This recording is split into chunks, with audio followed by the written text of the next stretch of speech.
로마서 1장 20절부터입니다. 창세로부터 그의 보이지 아니하는 것들 곧 그의 영원하신 능력과 신성이 그가 만드신 만물에 분명히 보여 알려졌나니 그러므로 그들이 핑계하지 못할지니라. 하나님을 알되 하나님을 영화롭게도 아니하며 감사하지도 아니하고 오히려 그 생각이 허망하여지며 미련한 마음이 어두워졌나니 스스로 지혜 있다 하나 어리석게 되어 썩어지지 아니하는 하나님의 영광을 썩어질 사람과 새와 짐승과 기어다니는 동물 모양의 우상으로 바꾸었느니라.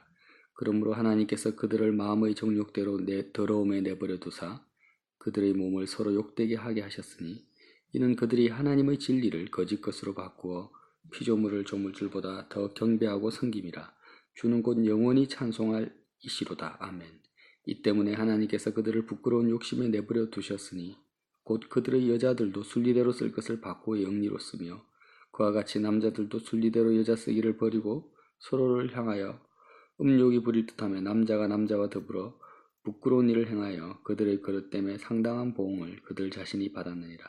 또한 그들이 마음에 하나님 두기를 싫어하며 하나님께서 그들을 그 상실한 마음대로 내버려 두사 합당하지 못한 일을 하게 하셨으니 곧 모든 불의, 추악, 탐욕, 악의가 가득한 자요 시기, 살인, 분쟁, 사기, 악독이 가득한 자요 수군수군하는 자요 비방하는 자요 하나님께서 미워하시는 자요 능욕하는 자요 교만한 자요 자랑하는 자요 악을 도모하는 자요 부모를 거역하는 자요 우매한 자요 배약하는 자요 부정한 자요 무자비한 자라. 그들이 이와 같은 일을 행하는 자는 사형에 해당한다고 하나님께 정하심을 알고도 자기들만 행할 뿐 아니라 또한 그런 일을 행하는 자들을 옳다 하느니라. 아멘.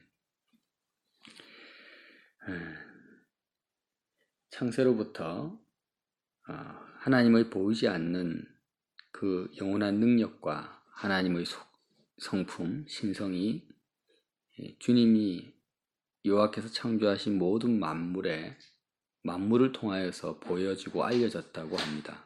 그래서 그 누구도 하나님의 그 영원한 능력과 신성, 하나님의 살아계심을, 하나님의 영광을 부정할 수도 없고 핑계할 수 없다라고 선포하고 있습니다. 지금 우리가 예술 작품을 보면은요, 조각상이나 그림을 보면 그 작가를 볼 수가 있죠. 작가의 얼굴도 우리가 알지 못하고 작가의 성격도 알 수 없지만 그 작품을 보면은 작가가 뭘 의도하는지 어떤 생각을 가지고 있는지를 알 수가 있습니다. 영화를 봐도 마찬가지고요. 하물며 이 천지 만물 모든 만물의 그 수와 종류를 헤아릴 수가 없잖아요. 하나하나가 다 작품입니다. 한 사람 한 사람이 하나님의 작품인데 70억 인구 한 사람 한 사람을 보면서 하나님을 볼 수 있고 풀과 해와 꽃과 달과 이 모든 짐승들, 지구와 태양 이 모든 것들을 보면서 그 창조주 하나님을 볼 수 있다라는 것입니다. 이제 보는 것이 당연한 건데 그 모든 것들을 보지 못하고 있는 것이 신기할 뿐이라는 거죠.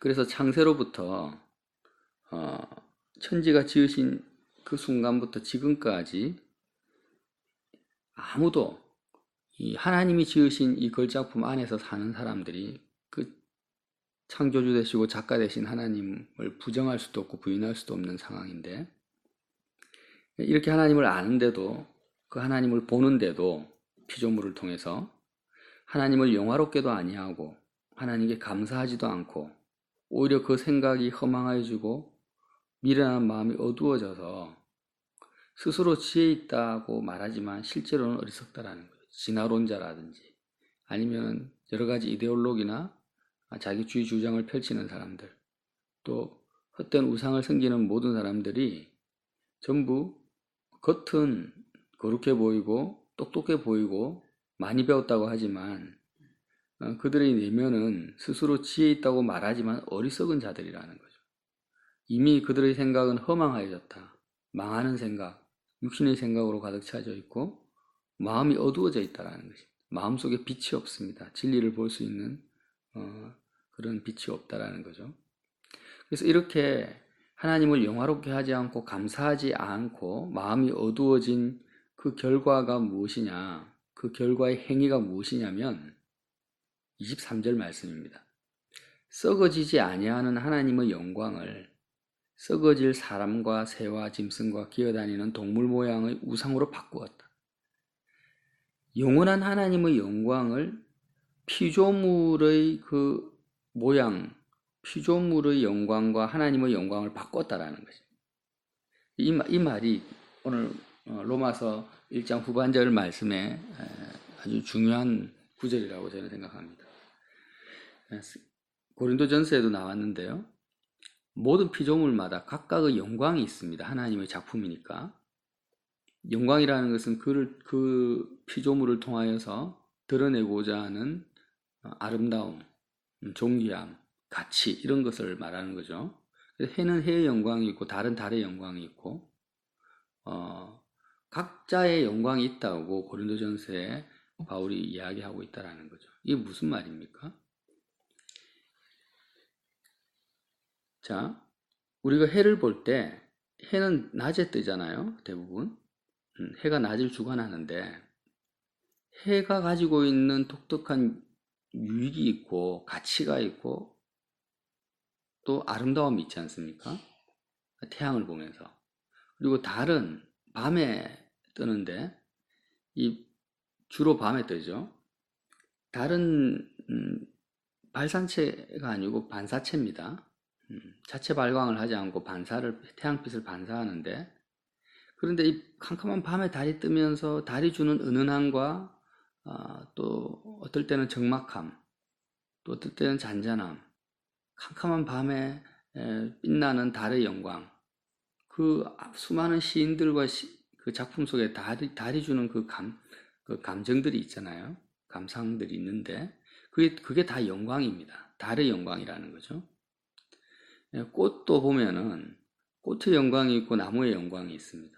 하나님이 각각의 피조물을 지을 때 그 피조물이 가지는 고유의 가치와 존귀함과 필요, 효용 이런 것들을 다 종합해서 하나의 영광이라고 본다면 이미 하나님께서 그 피조물이 뭘 하기 이전에 어떤 행동, 변화되기 이전에 이미 그의 피조물의 존재 자체가 하나님의 영광을 가지고 지어졌다는 것을 알 수 있다는 거죠. 지금 말이 좀 어렵습니까? 자, 똑같은 개념이라는 거예요. 사람도 지금 하나님이 지으셨잖아요. 어떤 사람은 여자로, 어떤 사람은 남자로, 어떤 사람은 뭐 동양인, 흑인, 백인, 부잣집에서 태어난 사람도 있고 가난한 가문에서 태어난 사람도 있습니다. 장애인으로 태어난 사람도 있고 아주 미남 미녀로 태어난 사람도 있어요. 그런데 해가 해로 만들어졌고 달이 달로 만들어졌는데, 예를 들어서요, 달이 불만을 가지고 있는 거예요. 나는 왜 반사체인가? 해보다 밝지 못하는가? 하면서 달이 해가 되려고 애를 쓴다고 한번 생각이 없어요. 말이 되지 않는 표현이지만. 그러면 달은 사라져 버리고 저녁에도 해가 떠요. 그러면 밤은 없어져 버리는 거죠. 그럼 하나님이 계획하신 그 밤의 아름다움과 밤의 안식은 달로 인해서 사라져 버리는 것입니다. 만약에 달이 해가 돼 버리면. 또한 꽃이 있는데 호박꽃도 있고 장미꽃도 있단 말이죠. 장미가 너무 예쁘니까, 백합이 너무 예쁘니까 호박꽃이 나도 저렇게 백합이나 장미처럼 돼야 되겠다 하고 자기가 호박이 장미로 바뀌어 버립니다. 이 세상에 호박꽃이 없어져 버렸어요. 그러면 호박꽃이 주는 그 순박함과 그 아름다움은 이제는 찾아볼 수가 없는 거예요. 이런 식으로 움직이는 피조물은 아무것도 없습니다. 그냥 하나님이 원래부터 지어놓은 그 상태 그대로를 끝까지 유지하다가 하나님의 뜻이 닿으면 사라지는 거죠. 또 사라지지 않는 피조물도 있지만 결국에는 없어집니다. 눈에 보이는 모든 것은.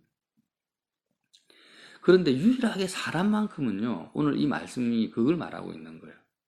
하나님께서 각자의 사람, 동양인, 흑인, 여자, 남자 이렇게 지으셨는데 사람들은 원래부터 지음 받을 때부터 하나님의 영광을, 하나님이 주신 영광을 가지고 태어난다는 거죠.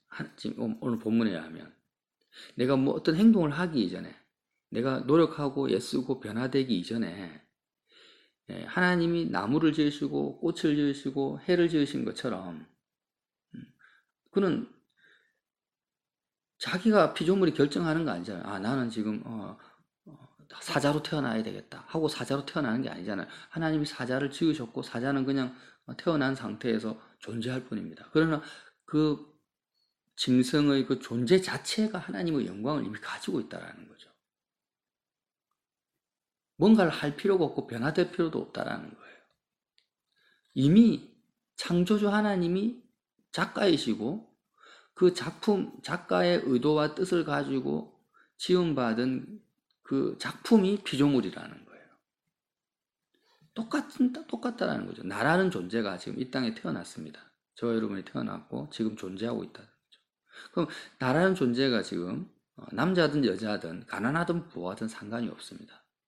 지금 내가 지금 이렇게 목숨이 유지되어져 있고 오늘을 살고 있고 지금 지음받은 것이 사람들이 나를 향해서 뭐 어떻게 평가를 하든지 못생겼다, 가난하다, 실패했다, 성공했다, 어떤 말을 하든지 간에 상관이 없다라는 거예요.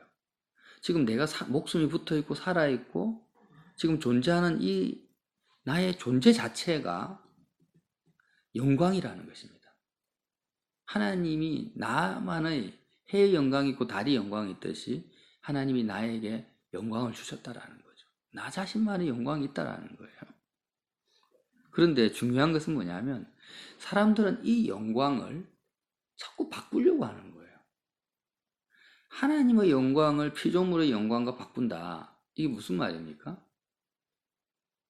하나님은 피조물이 아니고 창조주시죠. 그래서 하나님은 창세부터 천지가 지어지기 이전부터 영원하도록 하나님만의 영광이 있다라는 거예요. 하나님도. 근데 그 영광은 피조물의 영광과 바꿀 수가 없는 영광입니다. 변할 수도 없고 바꿀 수도 없는 영광인데 하나님의 영광을 왜 피조물과 바꿉니까? 이런 거죠. 사업하는 분들이 사업의 성공에 목숨을 겁니다. 그러면 사업에서 성공하고 부자 되는 것이 좋죠. 그것이 그 사람의 마음을 완전히 장악하고 있는 상태입니다. 부유, 돈의 영광이죠, 이게. 부귀의 영광이고 돈의 영광인데 이 영광을 하나님의 영광과 바꾼다. 부귀영화의 영광을 하나님보다 더 가치 있게, 더 존귀하게 그의 심령 가운데 그의 삶을 통해서 더 많이 붙잡고 있다는 것입니다. 그러니까 태 목사님은 영광을 스포트라이트가 좀 집중되어진다 이렇게 비유를 참 잘 하시는데 우리가 무대에 주인공이 있으면 모든 스포트라이트가 거기에 주인공에게 집중되듯이 빛이 큰 영광이 나타나면 작은 영광은 어떻게 됩니까? 사라져 버린다는 거죠.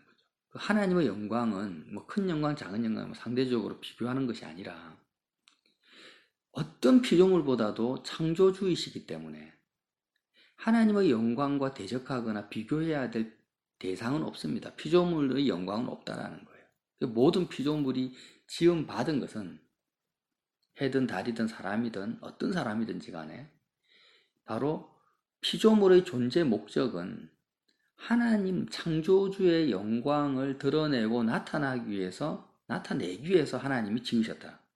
그래서 피조물이 해가 하늘에 떠서 찬란한 빛을 비추고 있는데 왜 지으셨습니까? 하나님이 태양과 같은 그런 빛이시라는 것을, 하나님의 빛의 속성을 드러내기 위해서 태양을 지으셨는데 태양이 자기에게 주어진, 자기를 통해서 드러내고자 하는 하나님의 영광을 거부하고 나는 좀 이렇게 너무 부담스럽다, 내가 다른 별이나 달이 돼야 되겠다라고 자기를 바꿔버린다면 자기 뜻과 자기 소원대로 해의 영광을 버려버리고 달의 영광을 취하거나 달이 달의 영광을 버리고 해의 영광을 취해버리면 그로 말미암아서 어떻게 됩니까?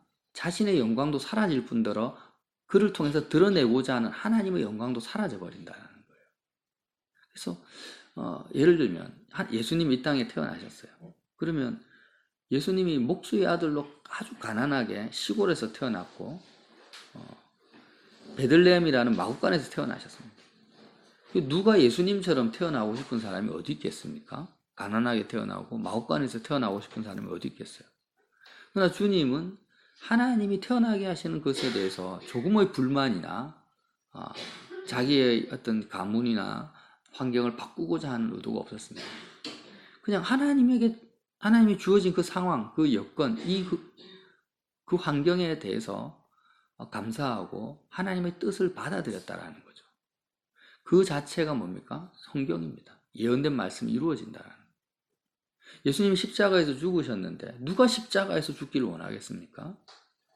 그러나 하나님이 그렇게 환경과 상황과 모든 것을 인도해 가지고 그 하나님의 뜻이 이루어지는 것이 주님의 영광이고 하나님께 영광을 돌리는 삶이었다는 거죠. 이 삶을 주님이 보여주셨는데 사람들은 해나 달이나 다른 피조물이나 예수님과 같이 살지 않고 죄인이라는 것은 뭐냐?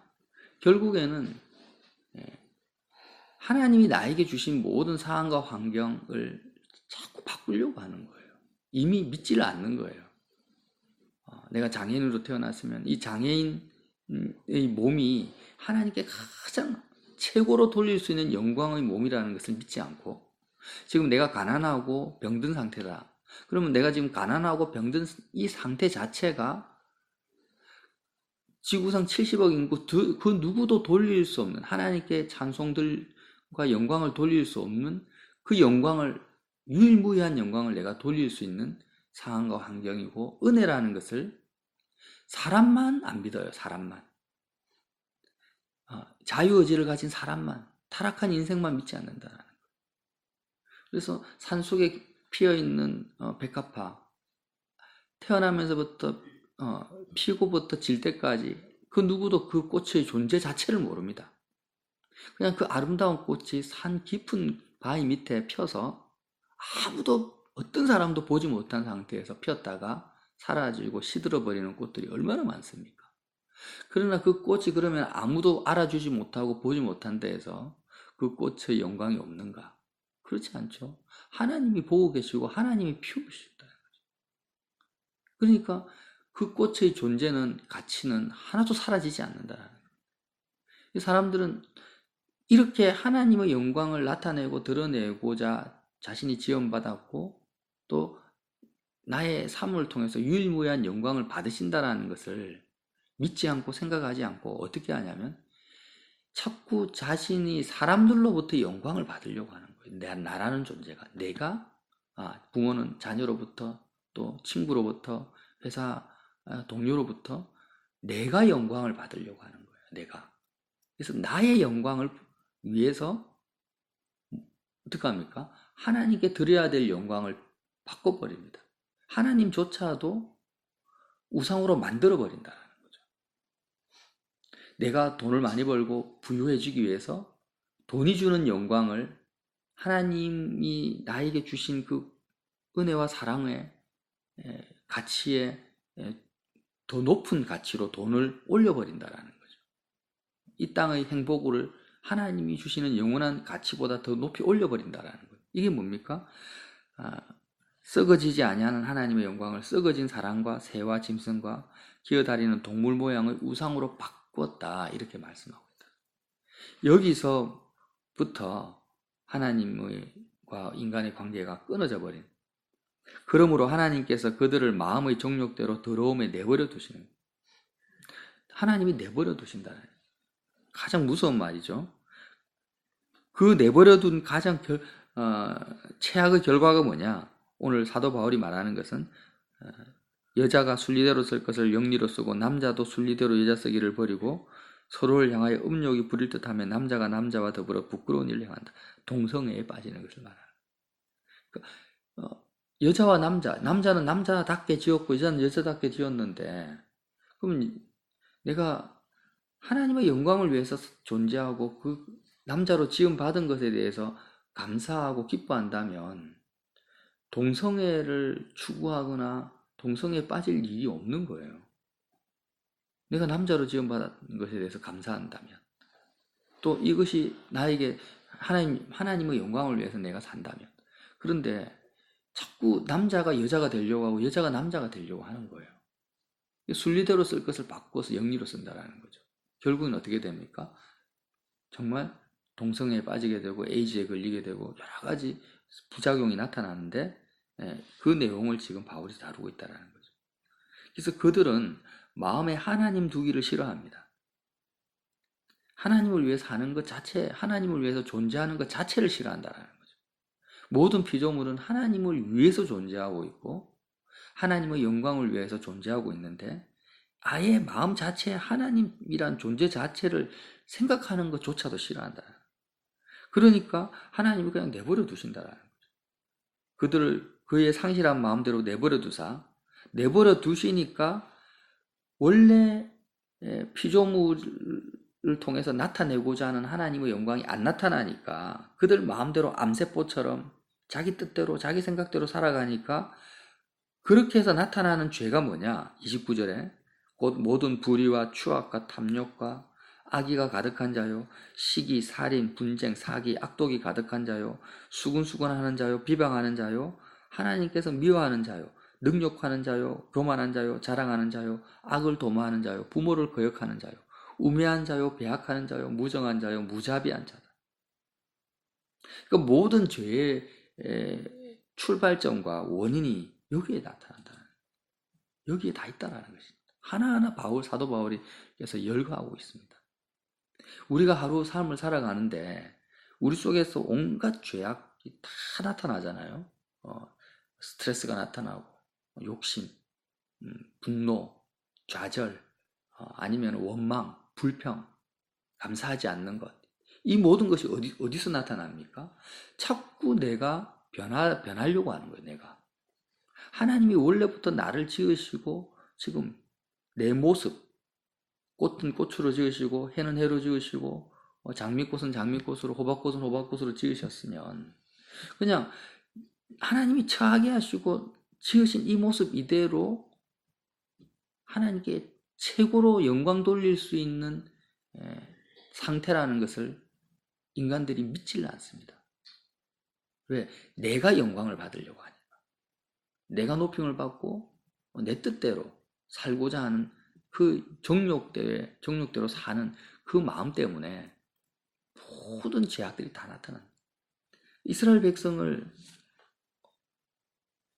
광야로 인도하셨습니다. 그럼 광야로, 홍해를 건너서 광야로 인도하셨으면 그 광야에 처한 그 상황이 어떤 상황입니까? 인간적으로 보면 광야에서 먹을 것도 없고 마실 것도 없고 비전도 없어요. 광야에서는 할 수 있는 것이 아무것도 없어요.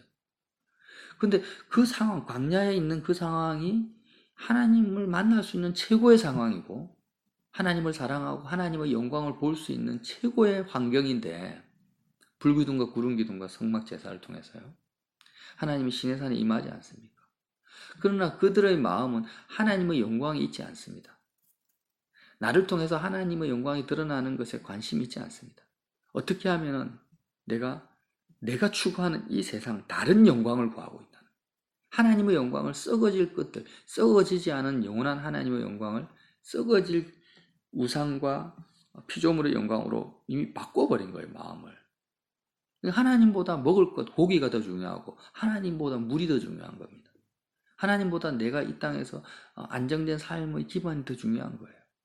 그러니까 그들의 마음속에서 이 중심을 가지고 사니까 계속 원망이 나오고 불평이 나오고 비판이 나오는 거죠. 온갖 죄가 다 나오는 것입니다.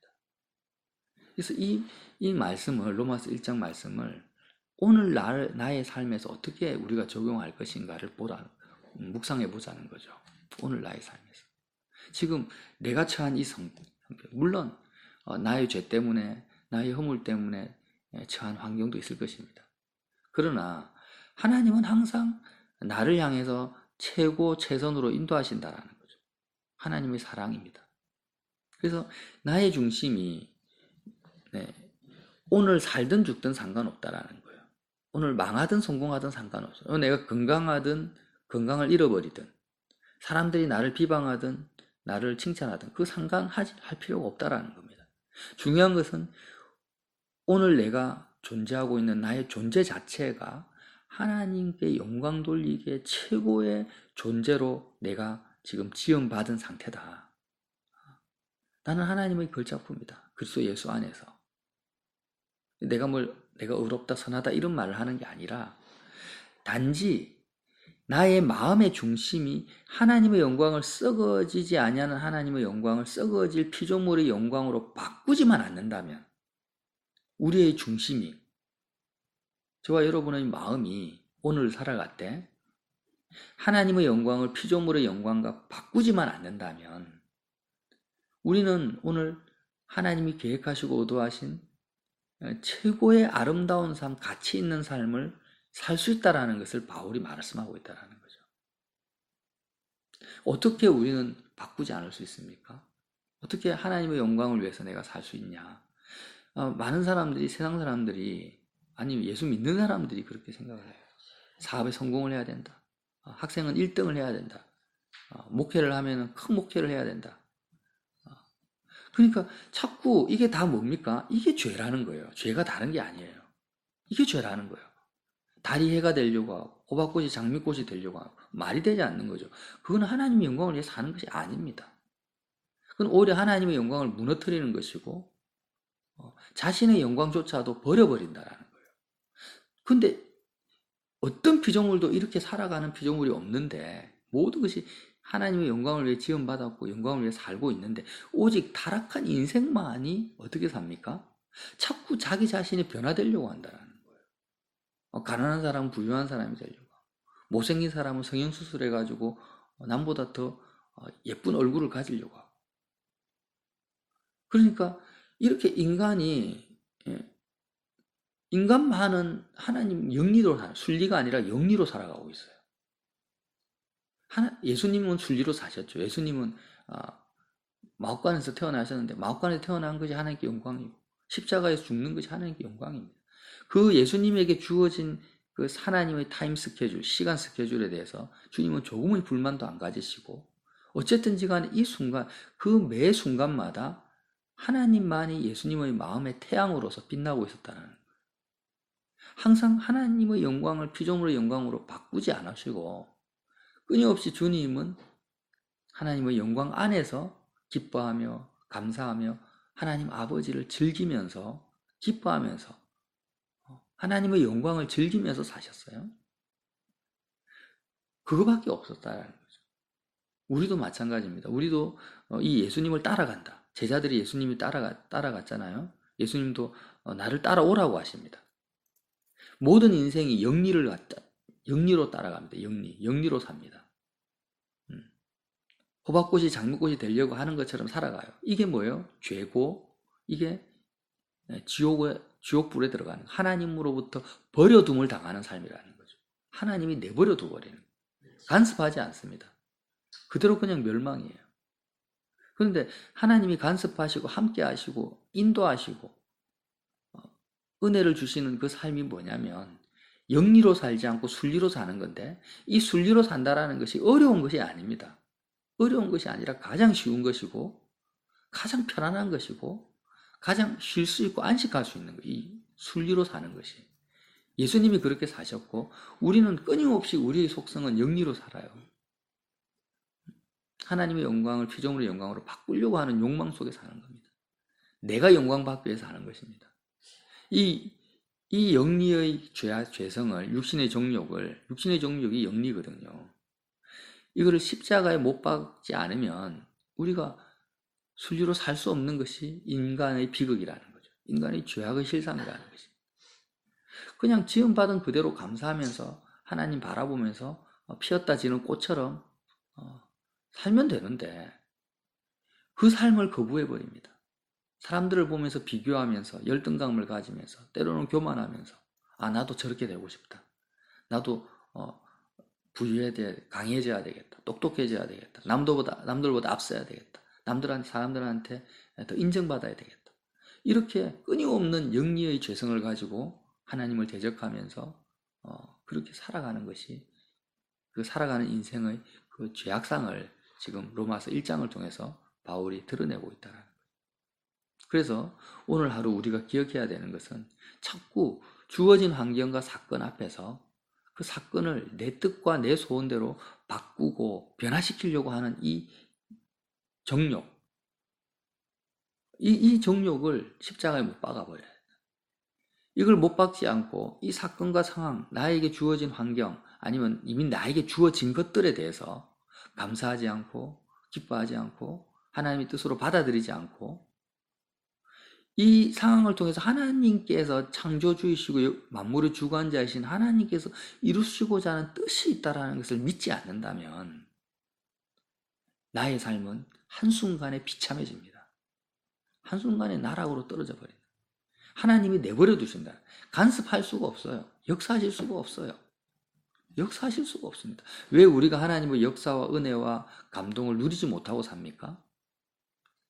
하나님이 간섭할 수 없는 상황태로 우리가 하나님의 영광을 피조물의 영광으로 바꿔버렸다라는 것을 모른다라는 거예요. 하나님은 지금도 살아계셔서 능력과 신성으로 우리의 삶 가운데 놀라운 역사를 나타내기를 원하시거든요. 그런데 문제는 그 은혜를 우리가 받아들일 준비가 안 돼 있다는 거죠.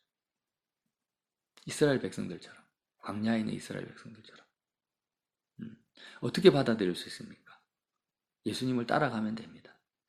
예수님의 십자가를 바라보면서 우리가 십자가에서 영리를 쫓아가는 우리의 정욕을 끊임없이 내가 나를 변화시키고자, 내가 환경을 변화시키고 나 자신을 업그레이드 시키고자 하는 이 욕망을 십자가의 주님의 그 죽음에 연합시켜버리면 이제는 어떻게 됩니까?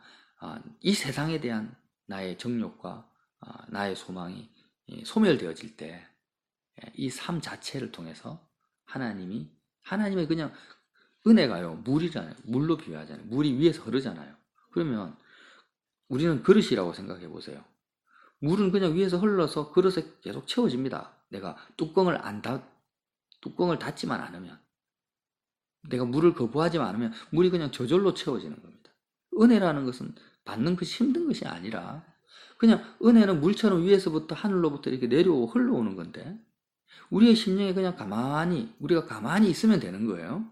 하나님을 바라보면서 가만히 있으면 은혜가 채워지는 게 은혜인데 왜 우리가 은혜를 받지 못하느냐? 끊임없이 우리 속에 물을 거부하는 뚜껑을 덮어버리는 그런 그릇처럼 하나님의 은혜를 거부하는 영리의 속성이, 죄의 속성이 너무나 강하게 역사하고 있다는. 그래서 순간순간 이 죄성을 십자가에 못 박는 이 삶이 아니고서는 우리는 하나님의 영광을 위해 살 수가 없다는, 존재할 수가 없다는 것입니다. 그래서 오늘 하루도 이 로마서 말씀을 다시 한번 묵상해 보시면서 얼마나 우리가 잘못된 힘든 삶을 살아왔는가, 얼마나 인생에서 쓸데없는 고민과 비교의식과 열등감과 때로는 교만과 우월감 속에 도취되어서 살아왔는가. 참 기가 막힌. 그냥 내가 가난하든 부하든 건강하든 건강하지 못하든지 간에 지금 나의 주어진 삶에 하나님의 뜻이 있고 하나님의 영광이 있다는 것을 믿지를 못하고 살아왔는가요? 그래서 자꾸 내가 판단하고 내가 생각하면서 내가 원하는 나의 삶을 내가 계획하고 내가 꿈꾸고 살아왔다는 거예요. 그것이 죄라는 것입니다. 오늘 하나님의 뜻이 어떻게 펼쳐질지는 모르겠습니다. 어떤 사건을 통해서 어떤 상황을 통해서 하나님의 뜻이 어떻게 이루어질지는 모릅니다. 그러나 분명한 것은 보이지 않는 영원한 하나님의 영광을 내가 노래할 수 있고 찬송할 수 있다는 것입니다. 눈에 보이는 상황, 사건에 대해서 내 마음이 빠져나오기만 한다면 하나님은 영원하니까 이 세상을 초월한 영광을 가지고 계시니까 그 영광을 누리면서 기뻐하면서 살 수 있는 믿음 달라고 기도하시는 저와 여러분 되시기를 예수님 이름으로 빌어드립니다.